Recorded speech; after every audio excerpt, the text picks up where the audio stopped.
ಇನ್ನು ರಾಜ್ಯ ರಾಜಕಾರಣದಲ್ಲಿ ಮಹತ್ವದ ಬದಲಾವಣೆ ಪಕ್ಕಾನ ಅನ್ನುವಂತಹ ಒಂದಷ್ಟು ಚರ್ಚೆಗಳು ಈಗ ಬೆಳಕಿಗೆ ಬರ್ತಾ ಇದೆ. ಸರ್ಕಾರ ಅಸ್ತಿತ್ವವೋ ಅಥವಾ ಸಿಎಂ ಬದಲಾವಣೆಯೋ ರಾಜ್ಯ ರಾಜಕಾರಣದಲ್ಲಿ ಮಹತ್ವದ ಬದಲಾವಣೆ ಆಗೋದು ಪಕ್ಕಾ ಅನ್ನುವಂತಹ ಸೂಚನೆಗಳು ಸಿಗ್ತಾ ಇದೆ.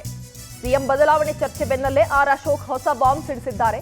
ಹಬ್ಬದ ಬಳಿಕ ರಾಜ್ಯ ರಾಜಕೀಯದಲ್ಲಿ ಭಾರೀ ಬದಲಾವಣೆ ಆಗುವಂತಹ ಸಾಧ್ಯತೆ ಬಗ್ಗೆ ಸೂಚನೆಯನ್ನ ಕೊಟ್ಟಿದ್ದಾರೆ. ಹಬ್ಬ ಮುಗಿದ ಮೇಲೆ ನೀವೇ ನೋಡಿ ಅಂತ ಆರ್ ಅಶೋಕ್ ಹೇಳಿದ್ದಾರೆ. ರಾಜ್ಯ ಸರ್ಕಾರದ ವಿರುದ್ಧ ನಾವೇನೂ ಮಾಡೋಲ್ಲ, ಕಾಂಗ್ರೆಸ್ ನಾಯಕರೇ ಕುರ್ಚಿ ಹಿಡ್ಕೊಂಡು ಹೊಡೆದಾಡ್ತಾರೆ. ಬೆಂಗಳೂರಿನಲ್ಲಿ ವಿಪಕ್ಷ ನಾಯಕ ಆರ್ ಅಶೋಕ್ ಈ ಹೇಳಿಕೆಯನ್ನ ಕೊಟ್ಟಿರೋದು. ಹಬ್ಬ ಮುಗಿದ ಮೇಲೆ ನೋಡಿ ರಾಜ್ಯ ರಾಜಕಾರಣದಲ್ಲಿ ಏನ್ ಬದಲಾವಣೆ ಆಗುತ್ತೆ ಅಂತ ನಾವೇನು ಮಾಡೋದಕ್ಕೆ ಹೋಗೋದಿಲ್ಲ, ಆದ್ರೆ ಸರ್ಕಾರದವರೇ ಅಥವಾ ಸರ್ಕಾರದಲ್ಲಿ ಇರುವವರೇ ಯಾವ ರೀತಿ ಬದಲಾವಣೆಗೆ ನಾಂದಿ ಹಾಡ್ತಾರೆ ಅನ್ನೋದನ್ನ ಕಾದು ನೋಡಿ ಅಂತ ಆರ್ ಅಶೋಕ್ ಹೇಳಿದ್ದಾರೆ. ಹಾಗೆ ಆಗ್ಬೇಕಲ್ಲ, ಪ್ರಕೃತಿ ನಿಯಮ ಹಾಗೆ ಆಗ್ಬೇಕು. ಆಗ್ತೈತೆ, ಆಗೋವಾಗ ಹೇಳ್ತೀನಿ. ನಾವೇನು ಮಾಡಲ್ಲ, ನಾವು ಮಾಡಲ್ಲ. ಅವರೇ ಚೇರ್ಗಳಿಗೆ ಹೊಡೆದಾಡ್ತಾ ಇದಾರಲ್ಲ, ಚೇರ್ಗಳಿಗೆ ಹೊಡೆದಾಡ್ತಾ ಇದ್ದಾರೆ. ಅವ್ರ ಕೈಗೆ ಏನ್ ತಗೊಂಡು ಹೊಡೆದಾಡ್ತಾರೋ ಕಾಂಗ್ರೆಸ್ ಅವ್ರಿಗೆ ಗೊತ್ತಿಲ್ಲ. ಆ ಹೊಡೆದಾಡದ ಮೇಲೆ ಹೇಳ್ತೀನಿ ನಾನು. ಹಾಗೆ ಆಗ್ಬೇಕಲ್ಲ, ಪ್ರಕೃತಿ ನಿಯಮ ಹಾಗೆ ಆಗ್ಬೇಕು. ಆಗ್ತೈತೆ, ಆಗೋವಾಗ ಹೇಳ್ತೀನಿ. ನಾವೇನು ಮಾಡಲ್ಲ, ನಾವು ಮಾಡಲ್ಲ. ಅವರೇ ಚೇರ್ಗಳಿಗೆ ಹೊಡೆದಾಡ್ತಾ ಇದಾರಲ್ಲ, ಚೇರ್ಗಳಿಗೆ ಹೊಡೆದಾಡ್ತಾ ಇದ್ದಾರೆ. ಅವ್ರ ಕೈಗೆ ಏನ್ ತಗೊಂಡು ಹೊಡೆದಾಡ್ತಾರೋ ಕಾಂಗ್ರೆಸ್ ಅವ್ರಿಗೆ ಗೊತ್ತಿಲ್ಲ.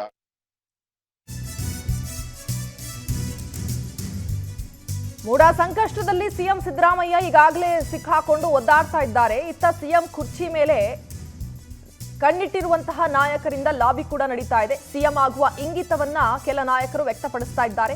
ಈಗಾಗಲೇ ಸಿಎಂ ರೇಸ್ನಲ್ಲಿ ಪರಮೇಶ್ವರ್, ಸತೀಶ್ ಜಾರಕಿಹೊಳಿ ಇದ್ದಾರೆ. ಕಾಂಗ್ರೆಸ್ ಪಾಳೆಯದಲ್ಲಿ ರಹಸ್ಯ ಸಭೆಗಳು ಕೂಡ ನಡೀತಾ ಇವೆ. ಇಷ್ಟೆಲ್ಲಾ ಬೆಳವಣಿಗೆಗಳ ಮಧ್ಯೆ ಆರ್ ಅಶೋಕ್ ಬದಲಾವಣೆಯ ಬಾಂಬ್ ಕೂಡ ಸಿಡಿಸಿದ್ದಾರೆ.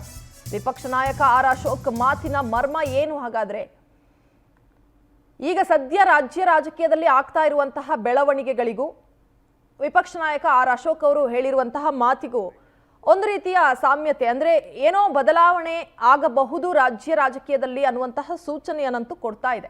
ಹೆಚ್ಚಿನ ಡೀಟೇಲ್ಸ್ ಅನ್ನ ನಮ್ಮ ಪ್ರತಿನಿಧಿ ದೀಪಾ ನೀಡ್ತಾರೆ. ದೀಪಾ, ರಾಜ್ಯ ರಾಜಕಾರಣದಲ್ಲಿ ಸದ್ಯ ಆಗ್ತಾ ಇರುವಂತಹ ಬೆಳವಣಿಗೆಗಳು ಜೊತೆಗೆ ವಿಪಕ್ಷ ನಾಯಕರು ನೀಡ್ತಾ ಇರುವಂತಹ ಹೇಳಿಕೆಗಳು ಎಲ್ಲೋ ಹೊಂದಾಣಿಕೆ ಆಗ್ತಾ ಇದೆ, ಏನೋ ಬದಲಾವಣೆ ಆಗಬಹುದು ಅನ್ನುವಂತಹ ಸೂಚನೆಯನ್ನ ಅಂತೂ ನೀಡ್ತಾ ಇದೆ. ಏನು ಆರ್ ಅಶೋಕ್ ಅವರ ಮಾತಿನ ಒಳ ಮರ್ಮ ಅಂತ? ನಿಜ, ಎಲ್ಲೋ ಒಂದು ಕಡೆ ಮೂಡ ವಿಚಾರ ಬಂದಾಗಲೇ ಸಿಎಂ ಬದಲಾಗ್ತಾರೆ, ಸಿಎಂ ಬದಲಾವಣೆ ಒಂದಿಷ್ಟು ಆ ರೀತಿಯಾದಂತಹ ಚರ್ಚೆ ಆಗ್ತಿದೆ ಅನ್ನುವಂತಹದ್ದು ನೋಡ್ತಾ ಇದ್ವಿ ರಜನಿ. ಆದರೆ ಇದೀಗ ವಿಪಕ್ಷ ನಾಯಕರ ಆ ಒಂದು ಹೇಳಿಕೆ ಮತ್ತಷ್ಟು ಪುಷ್ಟಿಯನ್ನು ನೀಡ್ತಿದೆಯಾ ಅನ್ನುವಂತಹ ಅನುಮಾನ ವ್ಯಕ್ತ ಆಗ್ತದೆ.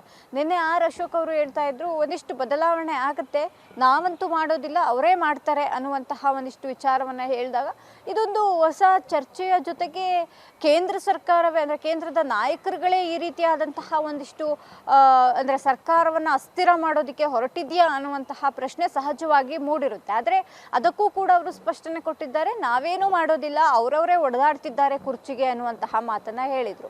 ಇದರ ಬೆನ್ನಲ್ಲೇ ಪರಮೇಶ್ವರು ಸಾಕಷ್ಟು ಜನರನ್ನ, ಹಿರಿಯ ನಾಯಕರುಗಳನ್ನ ಭೇಟಿ ಮಾಡ್ತಿದ್ದಾರೆ, ಚರ್ಚೆ ನಡೆಸ್ತಿದ್ದಾರೆ.